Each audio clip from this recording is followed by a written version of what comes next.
नका मला ते अभिमान फिरू दीपक सोबत आता नाही.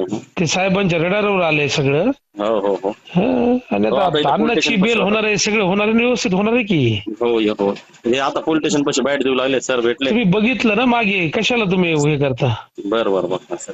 नका थांबू त्याला, सरळ म्हणा इलेक्शन पुरता विषय होता म्हणा माझा, बर बर बर झालं म्हणा आता, माझ्या आणि भैयाचे संबंध आहेत म्हणा आता, ते नाराज झालेत म्हणा आता. हो हो तर उलटच ऐकायला येत आहे.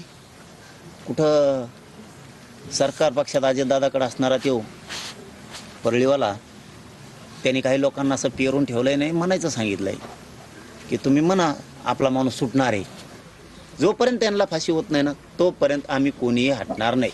राज्यातला सगळा मराठा ज्या दिवशी या मस्साजोग गावातून देशमुख कुटुंबाकडून हाक येईल त्या दिवशी तुम्हाला राज्यात चाक सुद्धा फिरलेला दिसणार नाही. मग ते ज्याच्यासाठी हे कृत्य त्या आरोपीने केलं, 1 नंबरच्या आरोपीने, संतोषभाई देशमुखांच्या प्रकरणातल्या त्या सरमाड्यांनी का कारमाड्यांनी, त्याच्या कुटुंबाच्या लक्षात आलं की आपल्या माणसानं पाप याच्यासाठी केलं आणि याने आपल्या माणसाच्या हातून पाप करून घेतलंय आणि हो बाहेर कुटुंब बोलतं होणार आहे शेवटी काय, आणि त्या कुटुंबाने बोलतं